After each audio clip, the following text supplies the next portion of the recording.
플랫폼 얘기를 하려고 나온 게 좀 어색하기도 하고, 사실 제가 많이 하는 얘기라서 또 한편으로 좀 뭐 이렇게 제가 하고 싶은 얘기를 여러분들과 공유를 꼭 드리고 싶어서 제가 특별히 권태현 선배님께 말씀을 드리고 이 자리에 오게 시작을 하게 됐습니다. 뭐 여러 가지, 일단은 뭐 분위기가 재밌어야 그래도 얘기를 할 만하잖아요. 자칫하면 오래 할지도 모르니까. 그래서 일단은 처음에는 좀 재미없는 얘기를 좀 하고 뒤에 재밌게 하면은 아마 흥행에 실패할 거지만 그래도 그런 식으로 한번 제가 말씀을 드려보겠습니다. 정치 플랫폼 얘기는 되게 많이 나와요. 많이 아시죠? 많이 아실 겁니다. 그래서 이제 저도 이제 개발자로 생활을 하면서 온라인 플랫폼을 만들고 여러 가지 기능을 중심으로 해서 정치나 사회 일반 영역에서 사용할 수 있는 그런 기능들을 굉장히 많이 뭐 연구도 하고 모색해 오고 있는데요. 제일 중요한 측면은 이 정치라는 게 과연 무엇인가라는, 그 다음에 또 플랫폼이라는 게 무엇인가라는 약간 근원적 문제를 고민하지 않을 수 없겠다라는 생각을 했고요. 그래서 그거를 사실 여러분과 우리 YIP에서 같이 공유를 하는 게 굉장히 의미가 크겠다라는 생각을 가지고 있습니다. 그래서 오늘 그 얘기를 좀 중점으로 드리려고 하는데, 우선은 플랫폼에 대해서 아마 기본적인 사항을 간단하게 이제 좀 나눠보면 좋겠습니다. 제가 급하게 이제 짜집기를 했는데 요즘에 그 노트북들이 이렇게 많이 붙이시더라고요. 그래서 이거를 제가 막 모아서 이거 하면서 이런 거 붙여놓으면 뭔가 좀 더 멋져 보이겠구나라는 생각을 했어요. 되게 무슨 그냥 약간 그 상업적인 측면을 많이 하는데, 여기는 이제 제가 조금씩 설명을 드리겠지만 굉장히 그 의미들이 있는 이 아이콘들입니다. 예를 들면은 맨 위에 있는 게 이제 유니다스 포데모스라고 써 있는 것 같은데, 저게 사실 영어인지 저기 스페인 말인지 몰라가지고, 근데 이제 포데모스라는 스페인 정당 로고거든요, 저게. 그리고 저 맨 오른쪽 아래에 있는 이렇게 손 모양으로 있는 저 모양은 저 로고는 아닌데 디지털 리퍼블릭이라고 해가지고 프랑스에서 지금 이제 새롭게 이제 디지털 공화국, 그러니까 새로운 형태의 좀 민주주의를 구현하자라는 시도가 굉장히 급격하게 일어나고 있는데요. 그래서 이제 그런 걸 상징하는 뭐 좀 일종의 도안이라고 볼 수가 있겠습니다. 그리고 여러분이 많이 들어보신 것들이 있어요. 예를 들면은 이게 이건가? 레이저는 예. 요 오른쪽 끝에 있는 거는 이제 38디그리라 그래가지고 청원 사이트입니다. 영국에서 시작하고 지금 뭐 전 세계적으로 사용되고 있는데 저게 38도라는 뜻이잖아요.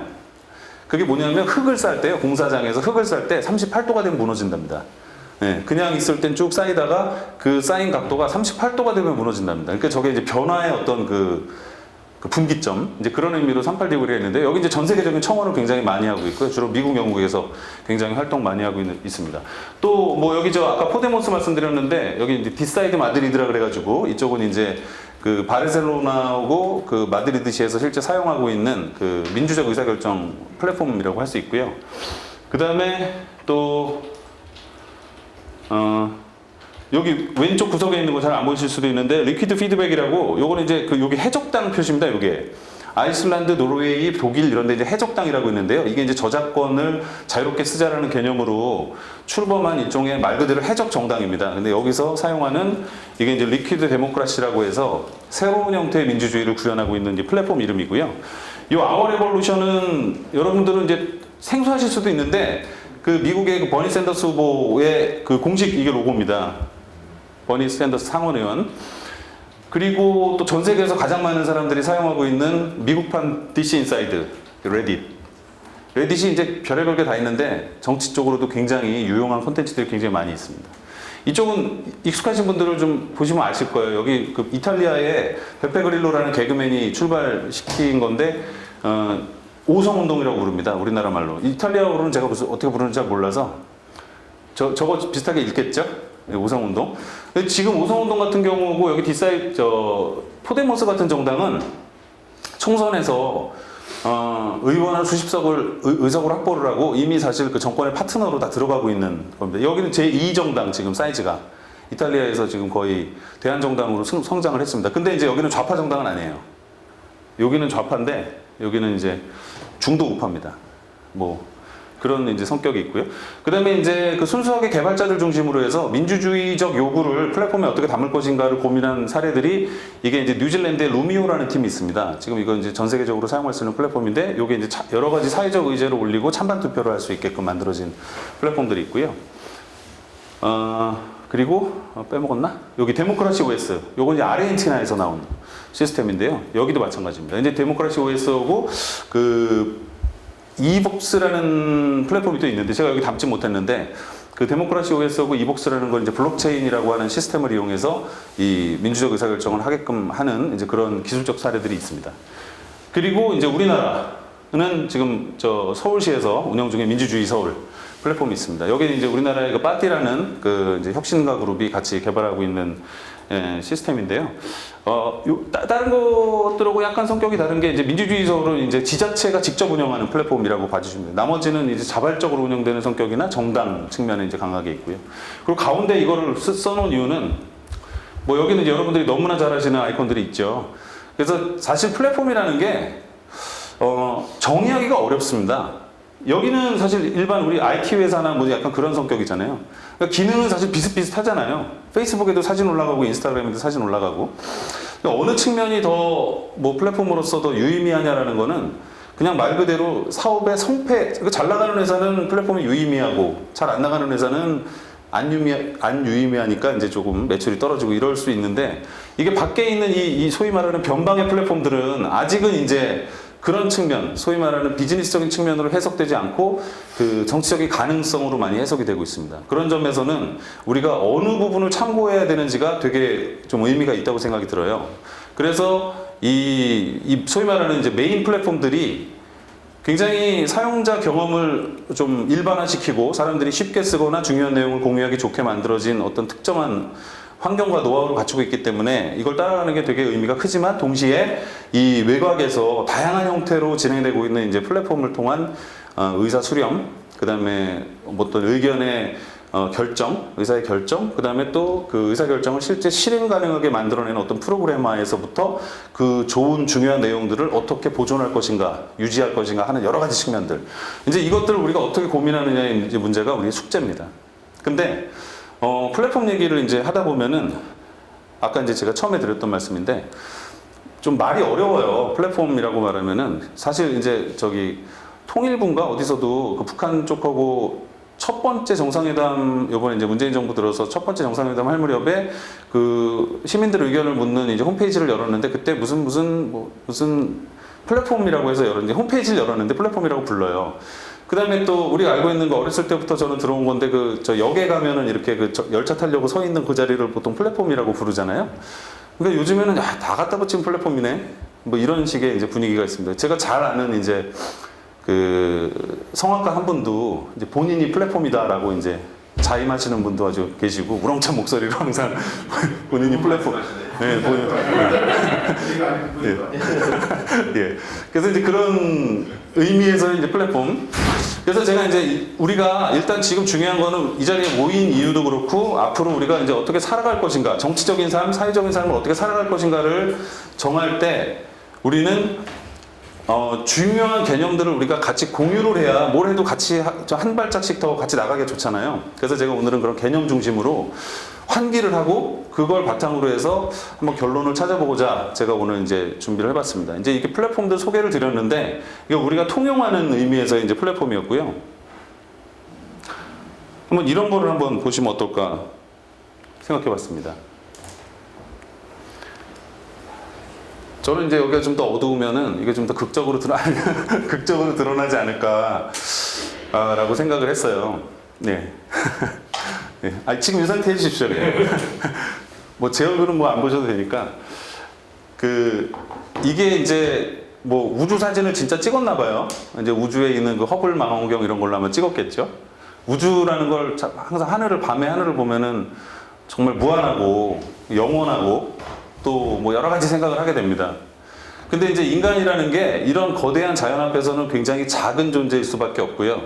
작지만 또 한편으로 강한 존재죠. 그래서 우리는 이런 거대한 우주에, 거대한 자연에 도전을 해온 게 사실 인류 문명의 역사입니다. 안 싸웠으면 이미 멸종됐겠죠. 인간은 존재하지 않겠죠. 이거 뭔지 아시는 분? 금괴? 네? 금괴? 아, 예. 인공위성. 예. 이 모양은 여러분들이 좀 이렇게 기본적으로 딱 알아두시면 좋을 것 같아요. 이게 16개의 태양 그 전지판을 가지고 있고 굉장히 큰 시설물인데요. 이게 ISS라고 부르는 국제우주정거장입니다. 최초로 러시아에서 미르라는 형태로 출발을 해가지고 이게 지금 전 세계에서 같이 쓰고 있는, 영화에서도 항상 여기를 중심으로 해서 사건, 사고도 터지고 괴물도 나오고 그러는 데거든요. 예, 되게 중요한 공간입니다. 이게 이제 제가 이 얘기를 보이는 이유가 아까 그 거대한 우주를 우리가 바라보는, 제가 인간이 얼만큼 발전을 했냐면 그 우주로 진출하기 위한 교두보로 이런 엄청난 시설물을 만들어 놓고 있습니다. 여기에 허블 망원경이 설치되어 있어서 아까 그 사진을 찍은 거죠. 이게 이제 플랫폼이에요. 플랫폼이라는 거는 결국 사람들을 어떻게 하게끔 해주는 도구의 성격이 있죠. 근데 단순한 도구는 아니에요. 단순한 도구가 아니고요. 그래서 이제 용어를 찾아보다 보니까 제 생각에는 아까 그 기차 타는 얘기도 해보고 우주 개발을 할 때 나가는 얘기도 해보니까 아, 플랫폼이라는 게 중개자. 이것과 이것을 연결시켜주는 거. 나와 자연을 연결시켜주는 거. 중개자로서의 의미가 있겠구나라는 생각을 했어요.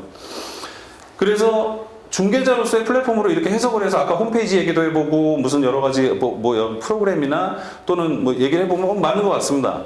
근데 생각보다 이 중개자로서의 플랫폼이 거기서 끝나지가 않더라고요. 플랫폼이라는 건 결국 사람, 아까 말한 대로 사람을 우리가 뭔가 하기 위해서 만들어낸 틀이고 거기서는 사람이 모이게 돼요. 사람이 모이면 여러 가지의 일들이 일어나게 되겠죠. 그러니까 사실 사회가 형성되고요. 그래서 사실 플랫폼은 굉장히 사회적 성격을 많이 가지고 있습니다. 그래서 참여하는 사람이나 이 어떤 구성이 달라짐으로써 점점 근본적인 성질이 바뀝니다. 플랫폼의 성질이 바뀌고요. 사실은 초기의 플랫폼은 사람들을 중개시키는 데 목적을 뒀지만 일정한 시간이 지나고 나면 플랫폼은 사람들이 모여서 무엇을 어떻게 할 것인가 하는 문제를 결정하게끔 변화가 돼요. 중개만 해서는 되지 않아요. 단적인 예를 들어서 말씀을 드리자면은 언론을 한번 생각해 봅시다. 여기 이제 윤 기자님도 와 계시는데 예, 아주 중요한 역할을 하고 계시죠. 언론이 사실 예, 특히 최근에 우리나라에서는 언론의 역할은 사실 뭐 국회나 청와대보다도 사실 중요하다고 말할 수 있을 정도로 굉장히 중요한 의미가 있는데 대학교 때 해보신 분도 있고 안 해보신 분도 계실 때 대자보 써보셨나요? 대자보? 옛날에 이렇게 매직으로 이렇게 전지 사다가 줄맞춰 할 때는 이렇게 다 접어가지고 이렇게 줄 맞춰서 쓰고 이제 매직으로 그 대자보도 일종의 언론이에요. 그러니까 초기의 언론은 사실 옛날에 이렇게 방 붙이고 이런 것도 이제 일종의 언론이었겠죠. 근데 지금의 언론은 어떤가요? 그런 언론은 아니죠. 지금의 언론은 그게 굉장히 고도화되다 보니까 언론이 만들어지고 처음에 소식지 수준에서 약간 논설을 쓰게 되고, 옛날에 저 중학교 고등학교 때는 논설문 잘 쓰려면은 신문 사설 많이 읽어 이런 얘기 엄청 많이 들었어요. 그래서 이제 논설을 하게 되고, 그러면 사실 데스크에서 그 해당하는 신문의 편집 방향 같은 게 결정이 되잖아요. 사설하고 또 연결이 되고, 그리고 나면은 사실은 그 정보를 어떤 식으로 조정하느냐에 따라서 주권을 만들 수도 있고 주권을 뺏을 수도 있어요. 쉽게 말하면 정보에 대한 통제력이 생깁니다. 그러니까 언론이라는 건 하나의 플랫폼으로 본다면 초기의 플랫폼의 성격이 나중에 사람들이 모이고 사용하는 과정에서 바뀌는 거죠. 이제 언론이 그렇게 변화가 되는 것처럼 플랫폼은 실제로 사람들이 증가하면서 초기에는 중개의 기능을 하다가 나중에는 그 사람들이 무엇을 어떻게 할 것인가의 문제, 이제 제가 이 개념을 좀 상세하게 말씀드릴 건데, 거버넌스라는 문제가 이제 등장을 합니다. 플랫폼 말 어려웠는데 일단은 저는 어떻게 정의를 드리고 싶냐 하면, 플랫폼이라는 건 사람들을 중개하면서 사람들과의 관계를 중개하면서 동시에 그 관계를 통해서 거버넌스를 창출해내는 사회적 틀이라고 말씀을 드릴 수가 있어요. 그래서 사실 아까 제가 존경하는 그 성악가님께서 말씀하시는 것처럼 플랫폼은 사람일 수도 있고요, 정부 조직일 수도 있고요, 국가일 수도 있습니다. 그런 의미 이제 뒤에서 더 드리고, 거버넌스란 말이 이제 나왔는데요. 거버넌스 또 피곤한 상황이 이제 됐죠. 근데 이제 그거 앞서서 사람이 모인다고 말씀을 드렸잖아요. 그래서 이제 저는 여기서 한번 환기를 시켜드리고 싶은 게, 우리는 보통 자연인으로서 한 사람을 보통 생각을 하는데, 사람들이 생각보다 얽히고 설켜서 살다 보면 자연인으로서만 살게 되지는 않아요. 그래서 결국은 이 사람이라는 거는 시간에 따라서 변화하잖아요. 개인이 좀 더 비개인적인 삶을 살기도 해요. 그래서 이제 예를 들면 청년이 노년, 중년, 노년이 되기도 하고 또 개인이 집단화되기도 하죠. 제일 중요한 거는 사람들이 지나는 게 결국 개인적인 삶에서 사회적인 삶으로 이거는 바뀌는 게 아니에요. 사회적인 삶과 개인적인 삶이 하나로 이렇게 결합되어 있습니다. 우리의 삶은. 이제 이게 되게 여러 가지로 해석될 수 있는데요. 예를 들면 저는 세금을 내는 사람으로서는 납세자예요. 그 다음에 여러분들한테는 친구일 수도 있고 뭐 제가 제 자식한테는 부모일 수도 있고 또는 제 아내한테는 남편일 수도 있고 또는 뭐 부모한테는 자식일 수도 있고요. 근데 이제 여기에서 다른 측면들이 나오죠. 예를 들면 제가 직장에서 일하는 걸로 따지면은 노동자일 수도 있고 또는 뭐 노동 행위를 뭐 관리하는 관리자일 수도 있습니다. 굉장히 복합적 사회관계 속에서 제가 존재하는 것처럼 여러분도 마찬가지거든요. 그러니까 우리가 단편적으로 만날 수가 없어요. 그죠? 단편적으로 만날 수가 없으니까 당연히 어떤 문제가 발생을 하느냐, 우리끼리 뭔가 되게 중요한 사항들을 결정하고 계속 나아가야 되는 상황이 됩니다. 그러다 보니까 거버넌스가 등장을 할 수밖에 없어요. 사람이 모이니까. 혼자서는 상관없습니다. 그건 뭐 개인적인 삶이니까. 그래서 이 거버넌스라는 의미를 제가 이제 뭐 여러 찾아봤는데, 제가 사실 그 전에 근무했던 회사가 현재도 뭐 이사직은 가지고 있는데 거번테크라고 하는 회사에서 제가 이제 근무를 했는데, 사실 되게 어려운 말이더라고요, 거버넌스가. 혹시 거버넌스의 뜻을 해 주실 분? 굉장히 사전적인 의미로. 통치나 지배. 그렇죠. 예, 예. 그 우리가 거버넌스는 그렇게 알고 있으니까 정부도 거버먼트 그렇게 부르는 게 그런 거잖아요. 근데 이제 여러분들이 이제 이 현대 민주주의사를 아시잖아요. 근데 실제로 지금 통치나 지배 당한다고 생각하시는 분 있으세요? 예를 들면 나는 문재인 대통령의 백성으로서 이런 분 안 계시잖아요. 그죠? 심지어 뭐 물론 이제 뭐 예전에 박근혜가 대통령 할 때는 뭐 그분의 백성으로서 이런 분이 있을 수도 있었겠지만, 사실 정상적인 사고를 가진 현대인이라면은 내가 누구한테 통치받고 지배받는다고 생각하는 사람은 없습니다. 그러다 보니까 자연스럽게 거버넌스라는 것은 어떻게 발전했느냐의 역사적인 통찰이 되게 필요해요. 근데 생각보다 이게 없습니다. 사람들은 되게 그냥 거버넌스 그러면, 근데 이게 되게 아주 날카로운 부분이 뭐냐면, 현재 정부에서 하고 있는 상당수의 일들도 사실 우리가 사적인 자리에서나 그렇게 얘기한 적이 있는데, 정부가 사실 국민들이나 일반 시민들을 거버넌스의 대상으로 보는 경우가 꽤 많아요. 네, 동반자적 관계가 아닌 경우가 되게 많습니다. 그래서 언론의 역할이 더 중요하기도 하죠. 예. 그래서 이제 그런 측면에서 거버넌스라는 것을 과연 우리가 어떻게 볼 것인가라는 거를 계속 고민하게 되고, 저도 이제 그렇게 해봤거든요. 그래서 이놈의 거버넌스가 도대체 무슨 의미일까라고 이제 어떤 선배가 저한테 물어봤어요. 거버넌스 우리말로 하면 뭐가 제일 좋겠냐? 그래서 집에요? 딱 그랬더니 이제 집에 가고 싶냐고. 그래서 이제 갑자기 썰렁해져서.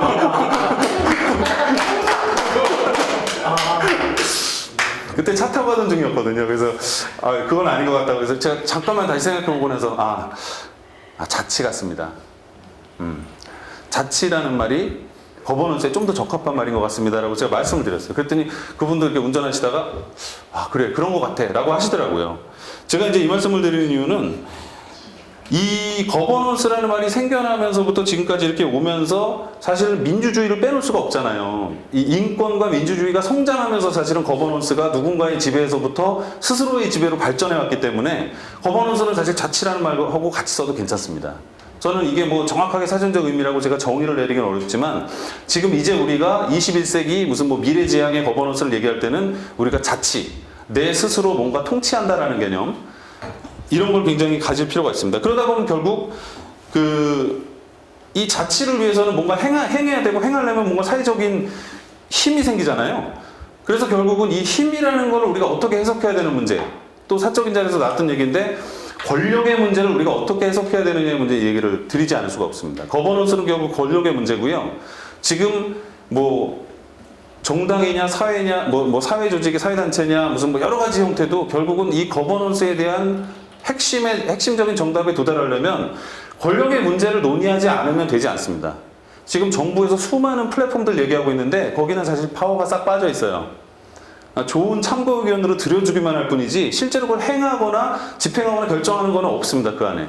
그러니까 정상적인 플랫폼이라고 말할 수가 없고요. 그런 점에서 이 권력이라는 게 굉장히 중요한데, 이 권력의 의미가 되게 재밌습니다. 권력이 어떻게 생겼을까라고 제가 이제 고민을 해봤어요. 그거 찾아봤죠. 근데 결국은 되게 재밌는 게 근대 국가, 지금 우리 같은 국가가 어떻게 생겼는지 한번 이렇게 역사적으로 가보면 한번 좀 영화 같은 데서 좀 찾아보실 수 있는데 그 대표적인 게 뭐냐면은 그 중상주의라고 들어보셨죠? 사회시간이나 세계사 시간에 나오는 말인데 중상주의라고 있습니다. 그 중상주의의 뼈대를 이루는 핵심적인 두 가지의 제도가 혹시 아시는 분? 무역. 네. 그 다음에 신용장? 그건 아니고요. 그 중상주의 시대의 뼈대를 이루는 핵심적인 두 개의 제도는 상비군하고 관료제예요. 군대하고 이 관료 시스템입니다. 그게 없었으면 그 근대적인 왕을 중심으로 하는 강력한 소위 말하는 제국주의 국가들이 만들어질 수가 없었어요. 근데 되게 재밌는 게 뭐냐면 이게 여전히 그래요. 사실 형태를 바꿨을 뿐 지금 트럼프가 딱 그걸 정확하게 보여주잖아요. 예. 상비군과 관료제에 의해서 현대 국가가 유지되고 있습니다. 권력이 그렇다는 얘기죠. 근데 그 권력의 실체가 뭐냐? 상비군과 관료제가 뭐에 의해서 유지되냐라고 했을 때 옛날에는 물리력이었는데 이제는 이게 정보력으로 바뀌고 있습니다. 이게 굉장히 중요한 포인트예요. 요즘에 뭐 4차 산업혁명 이런 얘기도 나오고 하잖아요. 제일 중요한 건 뭐냐면 앞으로 우리 사회가 바뀌는데 옛날에처럼 뭐 이렇게 정치하는데 용팔이 동원해가지고 뭐 어디 가서 휩쓸고 다니고 이러는 건 이제 말도 안 되는 거예요. 있을 수 없는 일이에요. 우리나라에서는. 근데 중요한 게 뭐냐면 생각보다 쉬운 정보도 일반 국민들이나 필요한 사람이 모르는 경우가 허다해요. 예. 그런 게 굉장히 많습니다. 특히 뭐 김한규 변호사님 계시지만 법적인 부분에서는 더더욱 그렇습니다. 그 실제 중요한 정보들과 일반인들의 괴리는 굉장히 큽니다. 그게 이제 시장을 창출하기도 하지만. 그래서 이제 저는 그런 점에서 권력의 문제는 결국 과거의 물리력에서 이제 정보력으로 넘어가고 있다. 그럼 결국 우리가 권력을 가지려면 정보를 가져야겠죠. 근데 정보를 그냥 달랜다고 주는 게 아니잖아요. 그래서 정보를 가지기 위한 우리 나름대로의 방책이 있어야 됩니다. 그래서 방책을 세우려면 지금의 우리가 어떤 변화 위에 놓여 있는가를 알아야 되고요. 그게 지금의 우리가 급격한 산업혁명의 시대와 급격한 사회혁명의 와중에 있습니다. 사회혁명 얘기는 사실 예전에 이런 자리에서 들으면 굉장히 생뚱맞게 들렸어요. 저 사람 옛날에 뭐 혁명운동 했었나? 뭐 운동권이었나? 뭐 이렇게 이런 시대였는데 이제 홍콩을 목격하셨잖아요. 네. 몇 년 전에 일본에서도 그랬고 대만에서도 그랬고 우리는 우리 스스로가 촛불혁명을 했다라고 스스로 자임하고 있고요. 오히려 사회혁명이 더 강력하게 우리한테 메시지로 와닿고 있는 하나의 큰 이미지로 와닿고 있고요. 산업혁명이라는 거 되게 중요합니다. 뭐 제임스 와트의 증기기관 뭐 이런 거 있잖아요. 근데 이제 그런 얘기 구구절절히 할 필요 없고 핵심은요. 4차 산업혁명 얘기하잖아요. 여러분들 많이 들어보셨을 거예요. 그래서 저도 그 질문을 해봤습니다. 4차 산업혁명이 뭔가요? 그랬더니 초융합의 시대. 그래서 요즘에 그 SK텔레콤하고 KT에서 이렇게 초자 가지고 광고를 굉장히 많이 하잖아요. 그래서 좀 저는 그걸 보면서 뭐 나름 이제 의미가 있겠다. 뭐 발효식품의 어떤 그 죄송합니다. 초쳐서 산업혁명이 가지고 있는 그 굉장히 중요한 의미인 게 4차 산업혁명의 핵심은 저는 뭐라고 보냐면 산업혁명의 본질이 에너지혁명입니다. 에너지의 혁명이에요. 그러니까 산업혁명이 진행이 될수록 에너지를 적게 써요. 똑같은 재화를 만들기 위해서 똑같은 가치를 창출하기 위해서 에너지를 적게 씁니다. 쓰다 와서 지금은 데이터를 써서라도 생산을 할 수가 있게 됐어요. 그러니까 에너지 훨씬 좋게 쓰죠. 옛날에 220V가 필요했는데 지금은 5V만 있으면 데이터가 왔다 갔다 하는 거잖아요. 우리 이런 데서 사용하는 전자기기에서 사용하는 약전이 5V 전압을 사용하잖아요. 그러니까 더 적은 에너지를 써서 만드는 이제 인공지능 시대가 되면 더 적게 쓰죠. 이제 에너지를 더 적게 쓰겠죠. 그래서 에너지를 더 적게 쓴다는 말은 당연히 어떤 상황으로 돌아가냐. 우리는 일을 안 해도 되는 사회가 될 수도 있습니다. 근데 진짜 일을 안 할까요? 절대 그럴 일은 없을 겁니다. 일을 하게 되겠죠. 굉장히 아주 고통에 놓일 수도 있을 겁니다. 그래서 제일 중요한 게 뭐냐면 산업혁명과 사회혁명이 급격하게 일어나고 있는 지금의 상황에서 이 사회를 올바르게 변화시키기 위한 어떤 핵심은 결국 그 두 가지를 제대로 담을 수 있는 틀이 중요하고요. 그 틀을 그 프랑스의 유명한 철학자인데 알피세르라는 사람이 이데올로기적인 국가장치라는 말을 썼습니다. 이제는 이게 복합적으로 존재해요. 그래서 이데올로기적인 국가장치라는 말이 어렵죠, 말이. 그래서 그 사람이 쉽게 예를 들어준 게 중세 때는 교회, 지금은 학교. 거기서 뭐가 만들어져? 자본주의 사회 또는 중세 사회를 유지할 수 있는 사람과 이념을 생산하고 재생산한다라고 얘기를 했어요. 이게 재밌는 게 뭐냐면 우리가 권력을 지향한다 또는 정치적 지향을 갖는다라고 하면 이거를 정확하게 따라야 됩니다. 우리도 이 사회적 삶과 사회적 존재를 생산하고 재생산하기 위해서 우리 나름대로의 이데올로기적인 장치를 가져야 된다는 얘기죠. 이걸 못 가지면 누군가의 경쟁에서 뒤처질 수밖에 없습니다. 이걸 어떻게 세우느냐가 결국은 주도권을 갖는 문제가 될 겁니다. 그래서 제가 이제 결국 물리력이 정보력으로 이어지는 이 급격한 혁명의 와중에 우리가 취해야 될 것은 이데올로기적인 어떤 장치를 우리 스스로 마련해야 된다라고 말씀을 드릴 수가 있을 겁니다. 이 경향이 이제 이 말은 아시는 분 많으시죠? 엔트로피라고 많이 들어보셨죠? 근데 엔트로피를 제가 왜 말씀을 드렸냐면 이게 그 경향을 말씀드리려고 그래요. 그 장치를 만들려고 하는데 장치가 그냥 여러 가지 A, B, C, D, E, F, G 중에 하나를 골라서 우리가 이것을 우리의 장치로 삼을래라고 하는 옵션의 문제가 아니고요. 어떤 경향이 있습니다. 그 경향은 굉장히 우주적인 경향이에요. 아까 뭐 별들을 봤는데 우주적인 경향이고요. 그래서 저는 어떤 의미가 있냐면 이게 이제 물리학에서의 엔트로피는 아시죠? 네, 그거. 물리학에서 그런 게 있어요. 되게 이제 그런 게 있고, 결국은 뭐냐면, 제가 이제 사회적 노동이라는 말씀을 드리고 싶어서 이제 이 말씀을 꺼낸 건데, 엔트로피는 보통, 질서에서 무질서로 가는 거를 이제 엔트로피가 증가하는 법칙이다라고 얘기를 하고 있는데요. 요걸 좀 더 세심하게 보자면, 저는 이런 의미로 해석을 할 수 있다고 생각을 해요. 집단이 개별화되고요. 그 다음에 집중돼 있던 게 분산될 가능성을 가지게 됩니다. 분산돼가는 경향을 가집니다. 그 다음에 통합돼 있던 게 자유도를 갖게 됩니다. 엔트로피의 본질은 이제 이거라고 생각을 해요. 근데 이제 이게 무슨 의미가 있냐? 아까 제가 사회적 노동을 말씀드린다고 했는데, 사회적 노동의 의미가 바로 이 집단과 개별, 집중과 분산, 통합과 자유의 어떤 철학적인 개념들이 노동에 들어가는 형태입니다. 그럼 뭐냐? 우리가 전통적으로 근대사회, 현대사회는 분업사회라고 말을 해왔는데 분업은 보통 계층형 노동이라고 말을 합니다. 관리자가 있고 실행자가 있고 또 그 여러 가지 지원 조직이 있어서 시키는 거에 따라서 사회가 시스템화돼가고 여러 가지 생산활동을 하게 되는데 제가 최근에 본 현상은 특히 미국이나 아니면 유럽이나 심지어는 중국을 보면서 변화하는 산업적인 환경은 전혀 계층형 노동에 적합하지 않다는 걸 보여주고 있는 거예요. 전통적인 공장 기업들이 망하고 IT 기반이라든지 아니면은 참여 기반이라든지 이런 형태의 기업들이 더 성장하고 굉장히 생산성을 나타내고 이제 이런 현상들이 있는 거죠. 그래서 이게 협업형 노동으로 변화되고 있구나라는 생각을 가졌습니다. 그럼 이게 무슨 차이냐면 여기서의 분업은 시키는 대로 하는 거예요. 저쪽에서의 협업 노동은 알아서 하는 개념입니다. 협업에 대해서는 제가 굳이 말씀을 드릴 필요가 없어요. 여러분들도 너무 잘 알고 계시는 개념이고요. 그러다 보니까 이 노동을 수행하는 우리 인간 스스로가 노동을 행하는 의미를 스스로 다르게 받아들이고 있어서 노동혁명이 이제 오는 문명이 등장하는 상태고요. 이게 또 한편으로는 내가 사회적 존재, 아까 처음 말씀드린 것처럼 단순하게 하나의 존재가 아니라 사회적으로 다양하게 규정되는 존재로서의 혁명이 일어나는 상황이 되는 겁니다. 그러면 이 정도 얘기하고 나면은 이제 한 사람이 사회를 이루는 한 사람이 뭔가 다른 존재가 된 거예요. 앞에 플랫폼 얘기에서부터 시작했는데 이제는 한 사람 한 사람이 다릅니다. 근데 그 다른 사람이 결국 어떤 삶을 살게 될 것이냐. 제가 그래서 우리가 살아야 될 삶에 대해서 이제 이 단어를 찾았는데요. 공화국이죠, 공화국. 다 아시죠? 리퍼블릭. 근데 공화국의 의미를 좀 말씀해 주실 분, 나는 이렇게 생각해라고 해 주실 분. 공화국이란? 어원상은 원래 우리 모두의 것이라는 뜻이죠. 그렇죠. 예, 말로는. 예. 언어적으로는.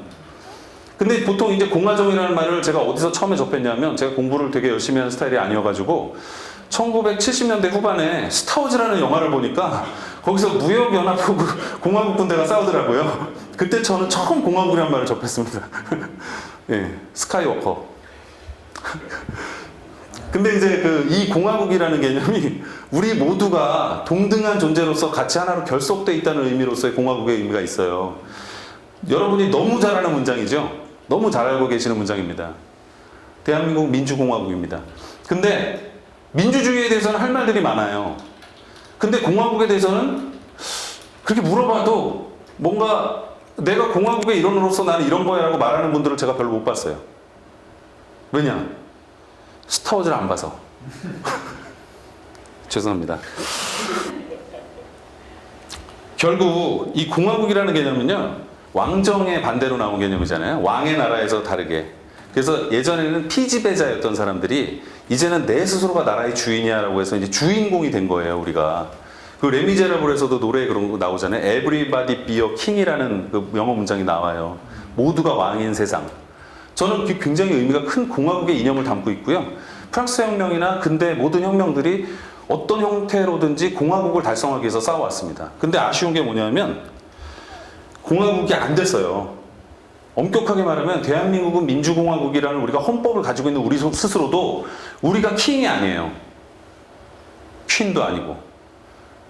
우리 주인이 아닌 거예요. 왜 그럴까? 이제 그거는 이제 뭐 여러 가지 측면, 너무 많은 측면이 있어서 사실 말씀드리기 어려운데 간단하게 보면 이렇습니다. 정치 참여 얘기 우리 하잖아요. 아까 처음에 정치 참여 플랫폼 제가 설명드렸잖아요. 근데 정치 참여 플랫폼 보면은 전부 다 여러분들은 객이에요. 아, 좋은 아이디어 가지고 제안하고 그거 계속 얘기해주면은 정부에서 이렇게 좀 필터링 해가지고 좋은 건 쓰고 아님 말고 다음에 넘겨주고 어떤 건 정책화시켜서 선거 때 쓰고 어떤 거는 그냥 약간 뭐 주민 참여 예산 같은 걸로 생색 한번 내고 주로 이런 식으로 돌아갑니다. 우리가 주인이 아닌 겁니다. 우리는 그냥 뭔가 그 정보를 제공하는 약간 숙주 같은 존재가 돼버린 거예요. 역시 왕정제도와 다르지 않아요. 민주주의라는 왕 밑에서 존재하는 백성인 겁니다, 우리가. 왜냐? 공화국이 아니어서. 그래서 공화국의 이념이 되게 중요한데 공화국을 만들어내는 사람들이 누구냐? 그래서 이제 그 로마 시대에 있더라고요. 시티즌. 우리는 시티즌이고요. 우리가 실제로 공화국을 만들어내야 되는 주체가 돼야 되고요. 앞으로 모든 정치적인 행동이나 정치 사상에 아까 제가 말씀드렸던 이데올로기는 어떻게 하면 공화주의라는 말이 정상적인 이 사회의 일반 관념으로 받아들여질 것인가에 대한 노력이 핵심이라고 저는 생각을 합니다. 공화주의 사상이 중요한데 뭐 말 어렵게 하자는 얘기는 아니고요. 인민이 시민으로 바뀌는 거예요. 옛날에 단순한 사람이 이제는 한 사람 한 사람이 엔트로피가 뭉쳐져 있던 게 흩어지면서 그냥 무질서가 증가하는 게 아니고요. 예를 들면 물 분자가 뭉쳐져 있으면 얼음이잖아요.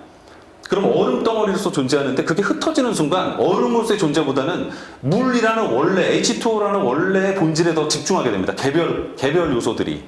엔트로피가 그런 거예요. 엔트로피가 무질서도만 증가하는 게 아니라 무질서도와 자유도에 의해서 개별 존재들이 가지고 있는 본질이 더 확장되는 과정이라고 봐야 된다고 저는 생각을 해요. 그래서 그게 공화국이 그렇게 만들어진다는 거죠. 우리가 근대 국가를 민주주의 국가 내지는 뭐 현대 국가 뭐 이런 식으로 불렀다면 앞으로의 국가는 모든 시민들, 시티즌들이 자기의 정치적 권리로부터 자기가 어떤 행하는 결과까지도 스스로 감당하고 책임질 수 있는 형태의 공화국으로 진화가 돼야 된다라는 의미가 되게 큽니다. 그래서 아까 우리는 더 이상 개인의 존재가 아니라 개인과 사회적 존재가 넘나드는 주체적 권리와 객체적 존엄성이 하나로 묶여있는 존재가 돼야 되고요. 그게 시민이 만드는 공화국으로 형상화돼야 된다라고 제가 말씀드릴 수 있을 것 같아요.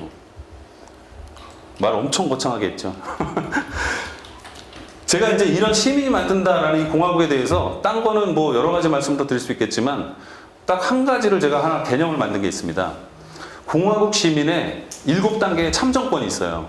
우리 보통 참정권은 헌법적 기본 권리거든요. 모든 국민이 가지고 있는. 그래서 뭐 투표권 뭐 이런 거 있잖아요. 소환권 이런 얘기 하잖아요. 근데 이제 제가 정리를 해봤습니다. 아까 모든 권력은 앞으로는 정보의 문제다라고 말씀드렸잖아요. 근데 생각보다 정보에 대한 권리가 되게 약합니다. 현대인들이. 그래서 요즘에 개인정보보호 이런 뭐 여러 가지 이슈들이 있잖아요. 제일 중요한 원칙이 첫 번째는 정보주권. 자기의 정보는 자기가 주인이고 그게 어떻게 쓰이는지에 대해서는 자기가 어떤 방식으로든 결정할 수 있는 기회가 있어야 됩니다. 근데 그게 없어요. 정보주권이 중요한데 없습니다. 그럼 두 번째 단계는 다른 사람들하고 나하고 같이 만들어낸 정보에 대해서 내가 자유롭게 접근할 수 있어야 되거든요. 근데 실제로 정보 접근권도 별로 없어요. 정부에 청원해야 좀 주는 정도? 정부나 뭐 지자체 같은 데 청원해서 뭐 이거 주세요. 뭐 요청을 해야 주는 정도고 한계가 많고요. 우리 스스로가 데이터를 쓰려고 그러면 여러 가지 법제도에 걸려서 잘 못 씁니다. 정보에 대한 권리가 없어요. 그러다 보니까 의사결정을 하기가 약해지죠. 잘 모르니까. 의사결정권이 또 약해져요. 의사결정권이 약해진다는 게 의미로는 투표권도 들어가죠.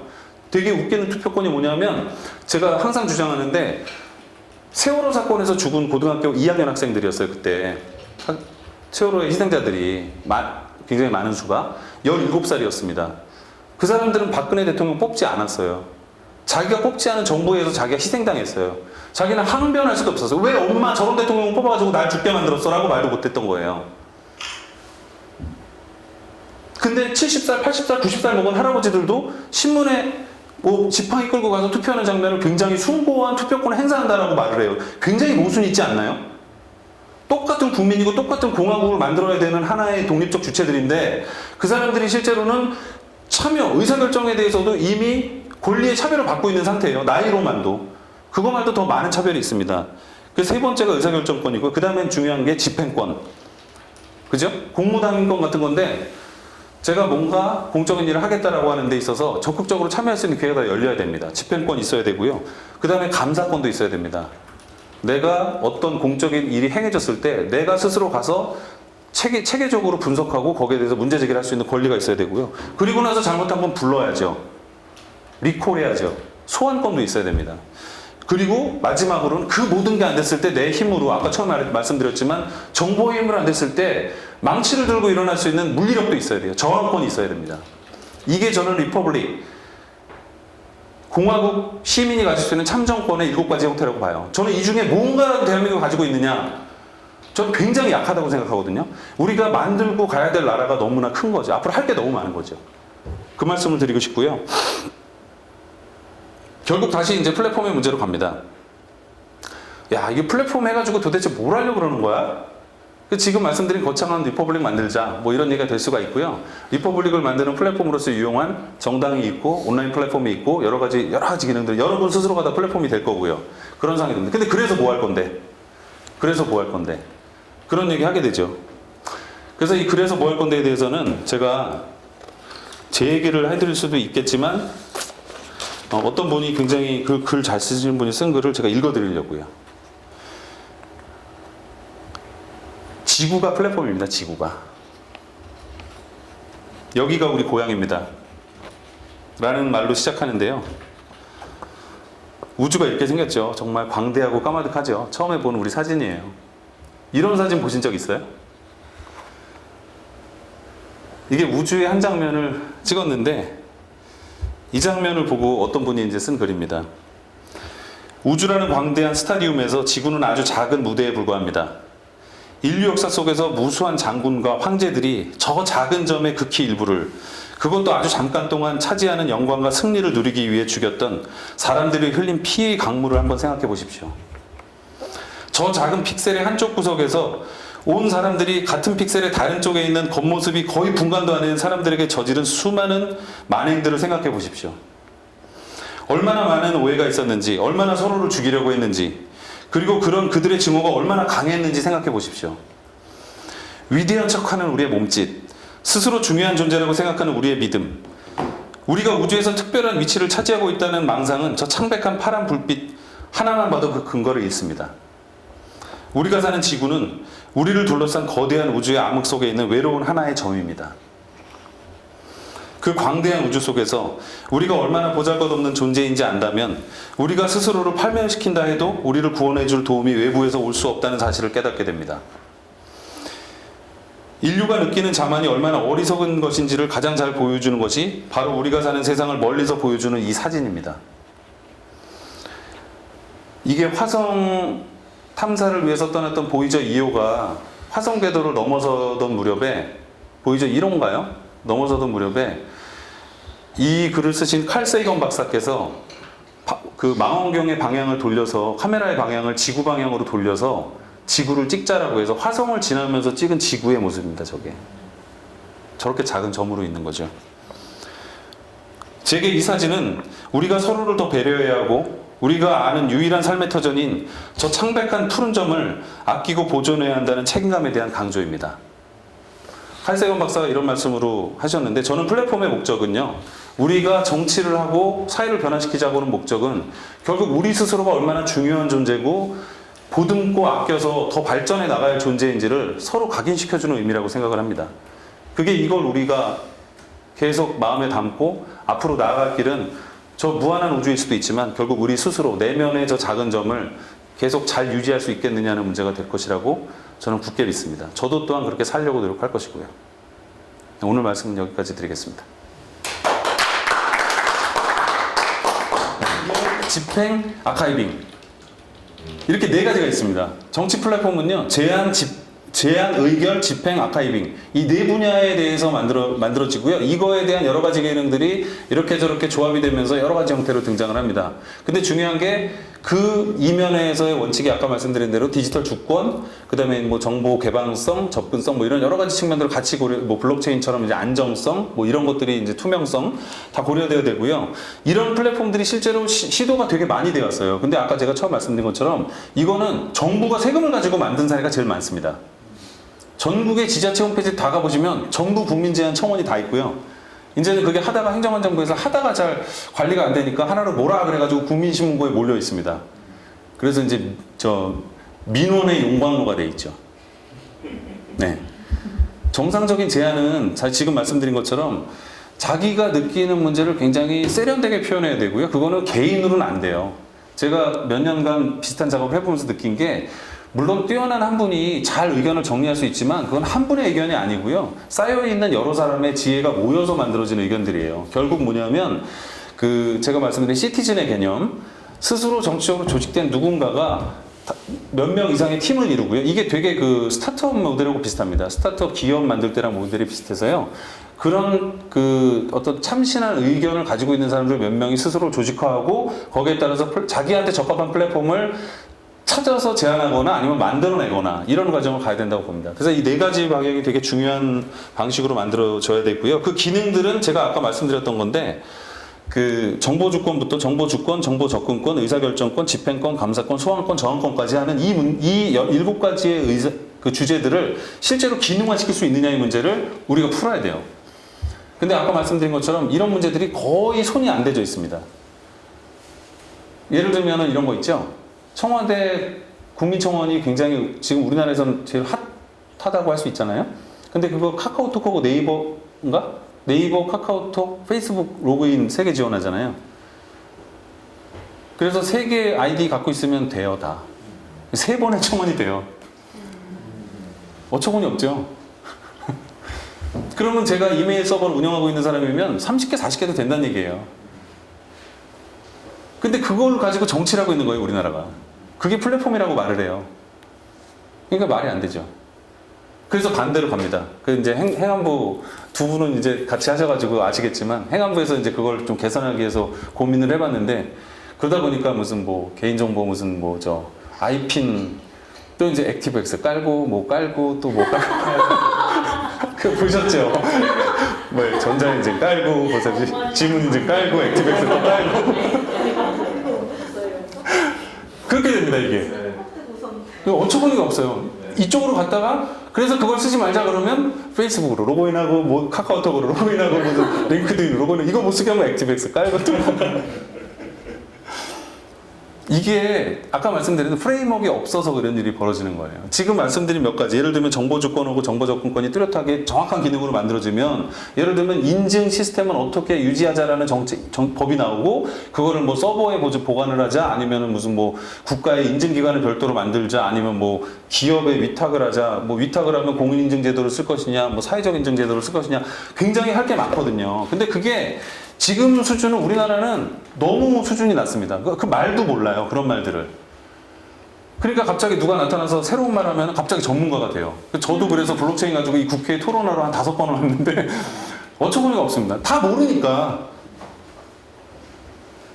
죄송하게도 뭐 저도 그런 이제 책임을 뭐 그런 일을 만들어낸 사람 중에 하나가 되는 건데 어쨌거나 말씀드리는 답은 4가지 분야의 플랫폼이 중점으로 우선 뼈대가 만들어져야 되고요. 그 4가지 분야에 대해서 7가지 과제를 풀 수 있게끔 되게 세부적인 요소를 배치를 해야 됩니다. 그게 기능 부분도 있고, 아까 프레임워크, 법률적인 부분도 있고, 그 다음에 그게 실제 사용들이 쓸 수 있는 소위 이제 기업 분야에서 마케팅 부분, 이런 것들이 있습니다.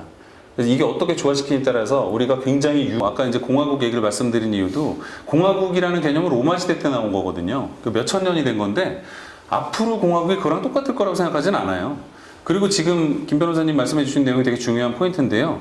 사실 과거의 고대 시대의 민주주의에서는 직접 민주주의를 보조하거나 뭔가 보완하기 위해서 대의제가 나왔는데 역설적으로 지금은 대의제를 보완하기 위해서 직접 민주주의적인 도구가 일부 쓰이는 상태입니다. 말씀하신 것처럼 그런 뭔가 합의가 필요해요. 국민적이거나 사회적인 합의가 필요한 굉장히 중요한 주제인데 진짜 재밌는 문제가 그거를 공론화시켜서 오랫동안 달리고 있는 팀이 있나요? 저는 사실 그런 문제를 드리고 싶어요. 제가 아주 먼 미래를 생각하면 아까 스타워즈 시대가 우리보다 굉장히 옛날 과거예요. 영화상으로. 예, 예. 마찬가지로 예, 그렇게 시작하죠. 그래서 앞으로 굉장히 먼 미래에 엄청난 기술과 뭐 여러 가지가 이렇게 발달해 있다면 저는 충분히 직접민주주의를 기반으로 한 사회, 그게 이제 보통 그 제임스 카메론 감독의 아바타에서 그 판도라 행성에 사는 그 나비족들이 그렇게 하는 거를 보여주잖아요. 예. 그 제이크 술리를 자기 부족의 일원으로 받아들이기 위해서 어깨에 손을 얹는 행동으로 하나의 그 나무 뿌리 같은 형상을 만들어주면서 그 사람을 그 일원으로 받아들여 주잖아요. 저 이제 물론 이건 이제 영화적 상상인데 아주 먼 미래에는 직접민주주의가 저는 충분히 가능할 거라고 사실 가장 이상향 같은 거라고 생각을 합니다. 현실적으로 가능하다는 얘기는 아니지만 이걸 가능하게 해야 된다는 문제의식은 누군가 계속 평생 가지고 갈 사람들이 있어야 돼요. 그게 성공하냐 실패하냐는 별도로 두더라도 그래서 저 같은 경우도 직접민주주의 연대라는 조직이 최근에 나이 드신 선배님들 중심으로 만들어졌는데 제가 거기 공교롭게도 뭐 SNS 위원장을 맡으라 그래서 그렇게 되긴 했습니다. 뭐 제 의지는 아니었는데 저는 되게 의미가 있다고 생각하는 게 우리가 지금 김 변호사님 말씀처럼 그게 사회적 의미가 필요하다고 하면 누군가 해줄 때까지 기다릴 수도 있지만 그게 필요하다 느끼는 사람은 자기가 할 수도 있거든요. 그래서 이제 저는 거기에 바란 쪽은 이제 넣어놓고 있는 상태이긴 한데 그런 고민도 같이 해보자는 이유가 있습니다. 네. 사실 우리가 이제 지금 민주당 또는 이제 현재 뭐 양당 정치 한계 많다라고 얘기를 하잖아요. 근데 그 한계 많음의 핵심은 대의제예요. 뭐 아시겠지만 대의제입니다. 뭐 대의제가 왜 나쁜지에 대해서는 굳이 뭐 말씀을 제가 따로 드릴 필요도 없이 돈 많으면 당선되고 그 동네에 아는 친구 많으면 당선되고요. 정말 어처구니 없어요. 가장 잘할 사람을 뽑는 게 아니라 그죠? 가장 친한 사람이나 가까운 사람을 뽑는 구조가 수백 년간 그냥 정착이 되어버린 상황이에요. 이게 발전하기가 어렵죠. 뭐 자세한 얘기는 더 이제 나중에 저도 뭐 자료도 보충해야 될 거고 더 드려보겠지만 제 생각은 그렇습니다. 우리가 최소한 그런 문제를 환기시키는 역할 정도는 한다면 직접민주주의를 주도하자까지는 아니지만 우리의 큰 그림 속에는 그런 여러 가지 요소들을 포함할 수 있지 않겠느냐라는 생각입니다. 하신 건데 저는 딱 그 정답이 어디 있냐면 주민참여예산제에 있다고 봐요. 주민참여예산제가 지금은 되게 제한적으로만 쓰고 있어요. 액수가 뭐 한 뭐 몇십억에서 몇백억 정도 되는 거를 어느 지역에서 어떻게 쓰자. 원래 쓰려고 했던 예산 말고 그죠? 자율성을 좀 주는 방식인데 주민참여예산제도 결정하고 나면 그거는 공무원이 알아서 이제 다시 시작해요 일을. 맞아요. 그죠? 그게 사실 문제거든요. 그래서 그거를 그 참여한 그룹이 그래서 이번에 행정안전부에서 2018년도에 그 국민이 직접 해결하는 시스템을 이제 해서 어느 정도 성공 사례가 있어요. 그래서 저는 그게 되게 아직은 출발 단계지만 되게 맹아적 모델이라고 보거든요. 그렇게 만들면은 처음에는 의견만 내지만 그 팀을 만들고 그 팀에서 이 일을 수행할 수 있는지를 결정을 하고 그러면 나중에는 이제 집행권도 일부 위임을 받거나 또는 이제 이 사람이 뭐 예를 들면 별정직으로 공무원으로서 뭐 자격을 부여받아서 뭐 일을 할 수 있게 해주거나 이제 이런 제도적인 게 뒷받침이 되게 될 겁니다. 아직은 초기 단계인데 그래서 실제로 그 필터링이라는 건 저는 어떻게 생각하냐면 교수님 뭐 누구 옛날에 우리 그 교수님들한테 혹독하게 당한 게 4대 강아니에요. 네, 22조 원이라는 돈을 그냥 날려버린 거잖아요. 날리진 않았죠. 누군가의 주머니에 있을 테니까. 근데 중요한 게 뭐냐? 사실은 지금 국민해결 같은 방식으로 전문가가 몇 년간 정부 관련된 사업에 일을 열성을 가지고 하다 보면 사실은 그 사람은 그 분야에서 교수보다 더 전문가가 돼요. 우리 지역의 육아 문제를 내가 해결하기 위해서 뭐 시설, 안전, 무슨 뭐 영양, 무슨 뭐 교육 시설 다 조사를 하고 하다 보면 그 엄마가 사실은 그 지역의 가장 어디 대학교 교수님보다 더 뛰어난 분이 되거든요. 근데 이제 그 위임되는 방식이 어떻게 될지는 모르겠지만 결국은 그 프로세스는 그 사회적인 자산으로 남게 됩니다. 근데 현재는 그 사회적 자산이 아까 행정안전부 사례처럼 특정한 정부 부처 또는 지자체에서 그냥 가지고만 있어요. 그게 이렇게 외부로 안 나와요. 그래서 플랫폼이 없는 겁니다. 그래서 제가 말씀드린 것처럼 예를 들면 제안을 했다면 그걸 실행할 수 있는 조건도 어느 정도는 틀을 잡아놔야 된다는 거죠. 그리고 상당히 많은 공무원들이 그걸 알고 있어요. 어떻게 해야 되는지도 알고 있더라고요. 자기가 안 하냐고. 근데 이제 그러니까 뭐 본인이 이걸 하면 또 일 벌리게 되니까 또 일도 많고 또 보고서 써내야 되고 이러니까 그게 약간 이제 그런 좀 측면들이 있는데 해결할 수 있습니다. 그리고 동시에 이게 또 입법부하고 행정부하고 달라요. 국회에서 이런 비슷한 일을 하면 굉장히 추진력이 강합니다. 국회에서는. 근데 국회는 추진력은 강한데 이 실행 권한이 없잖아요. 다 하고 나면 법까지 짠 다음에 넘겨주면 행정부가 하잖아요. 행정부는 굉장히 능력은 뛰어난데 연비가 많이 들죠. 엉덩이 한번 뛰기가 되게 힘들죠. 그래서 사실은 입법부가 제일 중요하고요. 입법부가 법을 어떻게 만드는, 프레임워크를 어떻게 짜느냐에 따라서 그 다음 단계가 풀어지기가 쉽다고 저는 생각을 하거든요. 그래서 이제 지금 말씀하신 그런 것들은 일정한 시행착오를 거치게 돼 있고, 현재 정부는, 지금 이제 문재인 정부는 그 부분에 대해서는 뭐 제가 알고 있는 한은 상당한 수준의 노하우는 가지고 있습니다, 현재. 근데 이제 그거를 어떻게 풀어낼지는 우리가 지금 고민하고 있는 플랫폼이 없어요. 그걸 위한 플랫폼 같은 아까 저 청와대 청원이 최선입니다. 이거는 이제 제가 물론 이제 지난번에도 그런 말씀을 살짝 드리긴 했는데 우선은 좀 영업 비밀성이 좀 강하고 사실 이제 그래요. 내가 이 제안을 했을 때 내가 완벽할 수가 없고요. 생각보다 제가 지금 우리가 무슨 예를 들면 우리가 무슨 뭐 녹색 정당을 만들어 볼까? 그래서 이제 등록하려고 그러잖아요. 그럼 그거 이미 몇십 개 등록돼 있어요. 저만 생각하는 게 아니더라고요. 다들 그렇게 있어요.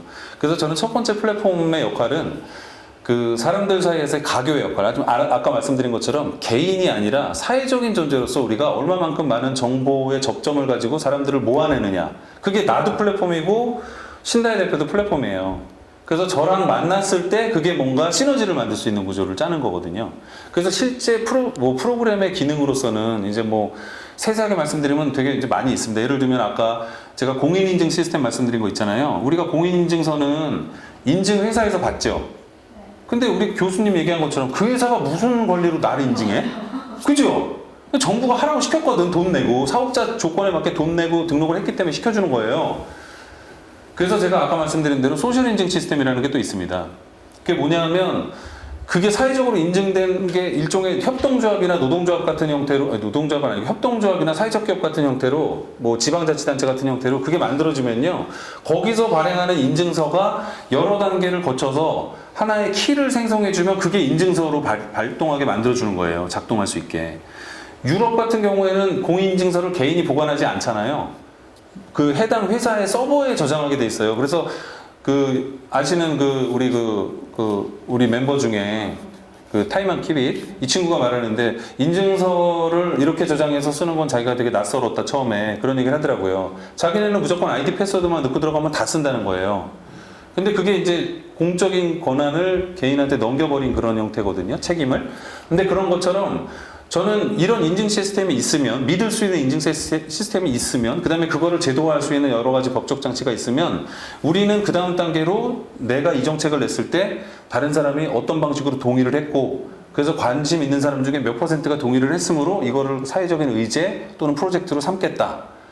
요거는 이제 시스템화 시킬 수가 있겠죠. 그럼 이제 거기서 이 시스템화 중에 중요한 게 돈이냐, 그럼 펀드레이징을 하는 거고, 실행이다, 그러면 캠페인을 하는 거고, 그죠. 이제 홍보를 한다고 캠페인을 하는 거고, 실행 조직을 만든다 그러면 팀 구성을 하는 거고, 이제 이런 식으로 그게 실제 사용되는 구체적인 솔루션들이 있습니다. 그리고 그건 되게 많아요. 엄청 좋은 것들이 많아요. 중요한 건 최초의 기폭제 역할을 할 수 있는 처음에 플랫폼, 그러니까 기능이 많지는 않을 수도 있는데 굉장히 의미를 많이 담고 있는 측면이 있을 겁니다. 여러분들한테 제가 오늘 이 말씀을 드린 건 사실 개인이 플랫폼이라는 의미는 그 아이디어들이 우리가 모아서 진짜 해낼 수 있는 뭔가를 만들어 보자라는 제안을 제가 드리는 취지가 더 강하게 있습니다. 이제 저는 사실 오늘 제안 드리는 내용은 그 측면도 사실 현실적으로는 굉장히 정확한 포인트를 집어주신 거예요. 그러니까 사실 아까 말씀하신 국민의당 플랫폼 같은 경우 제가 만들었었는데 그게 이제 하다가 처음에 견적 내고 하고 하다가 이제 나중에는 홈페이지도 같이 만들어줘 이런 식으로 하다가 이제 진짜 홈페이지만 만들어주는 상황으로 되게 이제 그 인식의 문제인지 여러 가지 이제 시행착오를 계속 겪었습니다. 근데 사실 제가 그런 걸 겪으면서 제가 이제 개발 사업도 하니까 견적 물어보면 사실 견적이 이게 굉장히 커요. 왜냐하면 아까 이제 이 오른쪽 끝에 있는 프랑스의 디지털 리퍼블릭처럼 저기는 이제 그 디지털 기반으로 입법 시스템을 아예 돌려버리려고 작정을 하고 만들고 있는 프로젝트. 저게 법이 통과가 됐어요. 디지털 리퍼블릭이라는 법이 통과가 돼서 저걸로 이제 아예 심지어 국회를 대체할 계획 같은 것도 이제 언론에 나오더라고요. 그래서 신기하다, 프랑스. 뭐 이런 생각도 했는데 제가 그런 측면에서 봤을 때는 사실 나라를 만드는 건데 뭐 몇십억 갖고 되겠어요? 근데 이제 제가 아까 엔트로피 말씀드린 게 자유도가 높아지고 우리가 이렇게 개별인으로서 분화가 될수록 오히려 원래 본질에 더 가까워진다고 저는 볼 수 있거든요. 마치 얼음에서 물 분자가 탈출하면서 원래 H2O의 더 본질에 가까워지듯이. 그래서 저는 여러분들이 사실 돈이 드는 플랫폼이 아니고 이 사람이 플랫폼이다라는, 제가 아까 그 국내 최고의 성악가를 자꾸 올라가는데 그분이 본인이 플랫폼이라는 얘기를 자꾸 하신다고 얘기를 한 거를 제가 사실 예를 드린 게, 사실은 한 사람 한 사람이 사실 플랫폼이고요.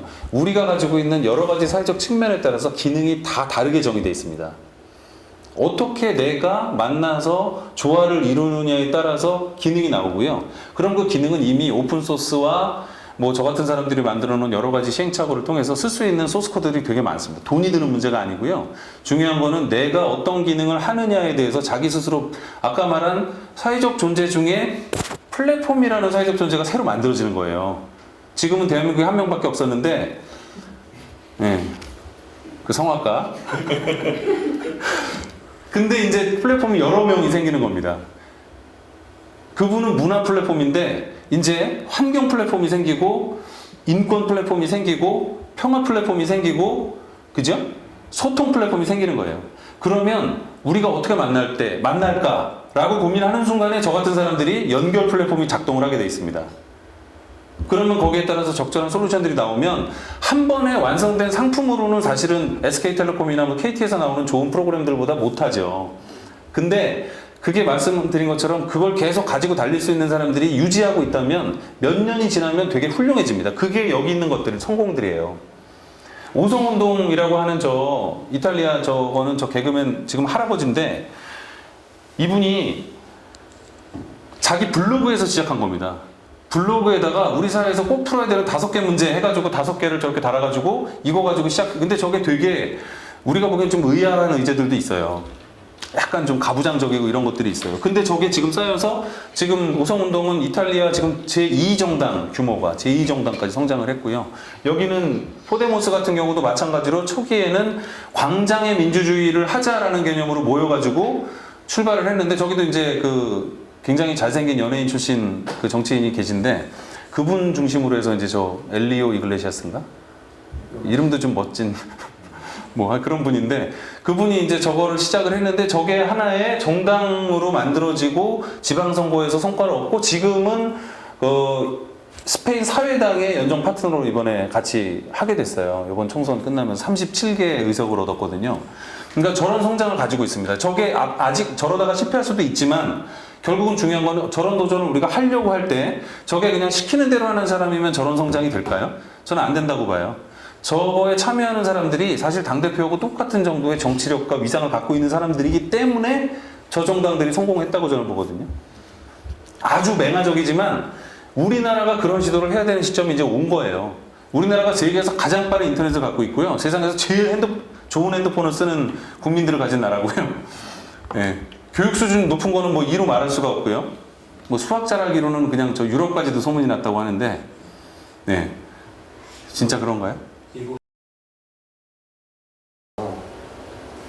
결국은 이 플랫폼이라는 것은 어쨌거나 자발적으로 참여를 해서 사람들이 들어와야 되는 거잖아요.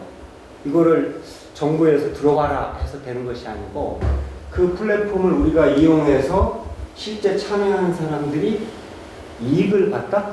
우리 이전 이사님이 좀 즐겨하는 말로 이해관계의 설계? 그게 좀 있어야 될 것 같다는 생각이 드는 건데, 그게 이런 거죠. 이거를 이용하면 나도 이익이 되고 우리 사회도 정말 변화되는 게 눈에 보이고, 사회가 정말 좋은 방향으로. 지금 대의민주주의가 참 문제긴 한데 우리가 이걸 이용해 봤더니 나의 개인적인 이런 소망들이 다 모여서 거기서 의사결정돼서 사회를 변화시키는 역동적 힘이 되네? 그런 것들을 느끼게 할 수 있는 그러한 플랫폼? 그러려면은 실제 이거를 그런 사람들이 들어오게 하는 주체적인 그 시티즌인데 결국은 이 사람들 시티즌 되게 해야지 그렇게 되잖아요. 그런데 시티즌 대 이렇게 해서 하는 것이 아니고 자발적으로 이렇게 할 수 있는 시티즌 설계? 그게 뭘까? 네. 라는 게 저는 네. 상당히 제가 빠르게 답변 드리면은 일단 리퀴드 피드백 시스템이 해적당에서 사용을 했는데 거기도 그렇게 잘 안 됐어요. 잘 안 됐고 왜 안 됐냐면 의제를 제가 어떤 에어에 속해가지고 어떤 분야에 속해가지고 이렇게 토론이나 의제를 시작을 하면은 이메일이 몇백 개씩 날라옵니다. 그래서 그거 일일이 답변을 못 해요. 못 따라가요. 그래서 의사결정의 피로도 때문에 제가 아까 그래서 기계가 대신해야 된다는 게 그 경험에서 온 건데요. 그게 못 합니다. 그래서 거기서 잘 안 됐고요. 우리도 더 잘 안 되더라고요. 결론이 뭐냐면 그 시스템은 그 시도로서의 의미는 있었는데 그게 더 세련된 방식으로 만들어지는 거는 지금 연구개발 중에 있고요. 현재 지금 작업 중에 있습니다. 일부는. 그래서 이제 그것도 제가 우리가 플랫폼을 만들게 될 때 그 얘기도 제가 드리게 될 건데요. 그것도 있고요. 그 다음에 디사이드 마드리드 말씀은 민주주의 서울하고 디사이드 마드리드를 비교해서 말씀하셨지만 디사이드 마드리드도 별로 잘 안 됩니다. 거기도 의제수가 생각보다 안 많아요. 네. 그렇게 보시면 돼요. 민주주의 서울도 의제가 아주 안 많지만 디사이드 마드리드라고 해서 많은 게 아닙니다. 다만 뭐가 차이냐면 포데모스라는 정당이 국민들 사이에서 역동적으로 움직여지는 거의 상징을 디사이드 마드리드가 한 거예요. 민주주의 서울은 민주당이든 어느 당이든 서울 시민들이 느낄 수 있는 민주주의 도구라고 생각하는 게 아니에요. 저거는 정부 홈페이지지. 그게 딱 차이인 거예요. 그게 문화와 밈의 차이인 겁니다. 그게. 그래서 이제 그 말씀을 드리는 거고요. 그래서 좀 전에 말씀한 이해관계 설계를 우리가 뭐 자발적으로 들어와주게 해야 되느냐는 약간 이상론인데요. 제가 아까 그 알티셀을 예를 든 이유가 뭐냐면 이데올로기적인 국가장치는요, 만들어서 강요하는 겁니다. 중세에 교회가 있었고 현대에 학교가 있는 것처럼 우리가 이 플랫폼이 필요하고 이런 형태의 국가와 사회 설계가 필요하다고 하면은 그건 다음 세대한테 우리가 전승해 주는 문제예요. 그리고 그들이 체화하면서 새로운 문화를 만드는 거거든요. 그러니까 저는 한편으로는 자발성도 있지만 한편으로는 우리가 고안한 설계도 있어야 된다고 생각을 합니다. 예, 뭐 교육적인 측면이나 뭐 이제 그런 거는 의미가 있을 건데요. 현재는 사실 약간 정치적인 뭐 액션의 의미가 좀 담겨져 있다 보니까 그런 측면이 약간 측면이 있으니까 정작 중요한 건 지금 단계보다 이만큼 미래를 상상할 수 있으면 그 사이에서의 그 세부적인 설계는 좀 더 수월하지 않겠느냐라는 말씀을 드리는 거고요. 그래서 점진적으로 뭐 직접민주주의 요소 또는 좀 뭐 여러 가지 제도 개선의 요소 이제 그러면 아까 제가 그래서 뭐 노동혁명하고 존재혁명이라는 용어를 갑자기 제가 괴상망측하게 만들어내긴 했는데 굉장히 저는 그게 중요하다고 봅니다. 한 명이 규정받고 있던 게 이 소위 근대화 사회 이후에는 모든 사람은 노동자예요. 근데 되게 웃기는 게 이거는 굉장히 좀 사적인 얘기인데요.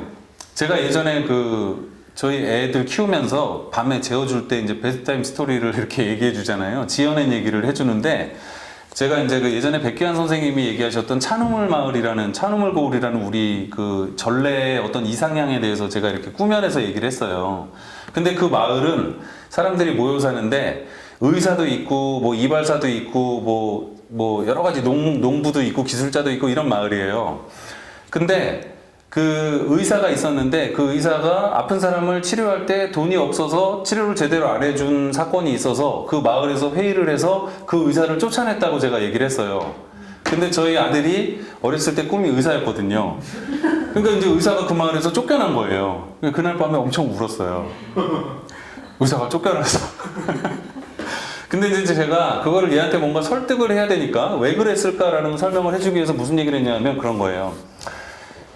이 사람이 의사라는 직업을 이 마을에서 선택하게 된 것은 그 사람이 의사로서의 자질을 갖추고 노력을 충분히 했기 때문에 의사가 됐지만 동시에 다른 사람들이 의사를 할 기회를 이 사람한테 양보한 거예요. 내가 엔지니어면 다른 사람들이 나한테 엔지니어링을 양보를 한 거예요. 다른 사람도 엔지니어가 될 수 있었는데 얼마 전에 보잉 737 무슨 기가 그 소프트웨어 오류 때문에 2번이나 추락해가지고 사람들이 엄청 많이 죽었거든요. 저는 그걸 보면 소프트웨어 만드는 사람들한테 되게 경각심을 던지고 싶어요. 사소한 코드 하나 때문에 사람의 목숨이나 인생이 저렇게 바뀔 수가 있다는 거죠. 저는 아까 사회적 분업이 그런 의미가 있습니다. 어떤 직업이 자기 노력에 의해서 선택돼서 많은 돈을 받고 충분한 보상을 받을 수도 있지만 동시에 그 기회는 내가 다른 사람들로부터 빌려왔다는 생각을 해야 된다는 거죠. 그래서 제가 의사로서 자기가 가지고 있는 것은 내가 사회적 협업의 일부에 있다는 걸 인식했을 때 그 사람이 의사로서 인정이 된다는 뜻입니다. 그걸 인정하지 않으면 그 사람은 그냥 기술인, 기능인에 불과한 거예요. 그냥 아까 말한 계층적 노동, 시켜서 하는 사람에 불과한 거라고 저는 생각을 하거든요. 그러니까 제가 이 말씀을 드리는 이유는 직접민주주의가 계속 발전을 할수록 사실은 한 사람이 처리해야 될 일이 많아질 수밖에 없고요. 그거는 과거에도 불가능했고 지금도 어려워요. 기술을 쓸 수밖에 없습니다. 근데 그 기술을 쓰는 와중에 단지 오로지 뭐 정보통신이나 무슨 뭐 물리학이나 이런 종류의 기술 과학의 문제뿐만이 아니라 우리가 서로 분담하고 있는 여러 가지 전문성들이 그 요체가 하나씩 저한테 쉽게 제공될 수 있을 때, 정보로서, 맨 처음 말씀드린 정보로서 저한테 쉽게 제공될 수 있을 때 저는 그런 정치 결정의 주체가 되고 제가 사회적인 그런 플랫폼으로서 역할을 할 수 있다고 저는 믿는 거죠. 직접민주주의는 그런 어떤 좀 이상적인 말씀을 드리는 거고요. 실제 그걸 당장에 해내기 위해서 뭐 구호를 외치자. 제가 만나는 선배님들은 그렇게 하세요. 엄청 과격하세요. 지금 뭐 국민 소환제 해가지고 이번 총선 때 떨어뜨릴 의원들 다 해가지고 지금 전화 걸고 난리 났습니다, 지금. 근데 뭐 의미 있어요, 그것도. 의미 있는 노력인데 그거 못지않게 청년들 중심으로 먼 비전을 보면서 거기에 맞는 스텝 바이 스텝으로 미래를 설계하면 저는 사실 민주당, 지금 자유한국당의 양당 체제가 영원할 거라고 생각하지 않거든요. 네, 여러분들이 굉장한 기업이라고 생각하시는 삼성이라는 대그룹도 저 어렸을 때는 그냥 한 5인가 6인가밖에 안 됐어요. 옛날에 저 어렸을 때는 현대대우였어요. 네, 세용지마라는 말이 있고 저 상점벽해라는 말이 있죠. 세상은 계속 변하고요. 거기서 그 변화를 미리 예측하는 사람들이 내가 거기에 어디에 발을 디딜지를 설계하느냐에 따라서 내가 그 변화의 주도를 할 수도 있고 내가 거기를 따라갈 수도 있고 이런 차이가 있는 겁니다. 그래서 저는 오늘 말씀드리고자 하는 거는 뭐 직접민주주의는 그냥 뭐 이제 논의하는 와중에 나온 주제고요. 뭐 저도 뭐 지지하는 입장이긴 하지만 지금 그게 중요한 거라기보다는 플랫폼의 의미를 중의적으로 해석을 하고 그 중의에 따라서 우리가 어떤 행동과 계획을 세울 수 있을지를 제가 도움을 드리거나 도움을 받고자 우리가 그런 관계를 만들어 보자라고 제안을 드리는 의미가 있습니다. 저는 아까 말씀드린 것처럼 연결 플랫폼으로서의 역할을 하겠다 라고 말씀을 드리는 겁니다.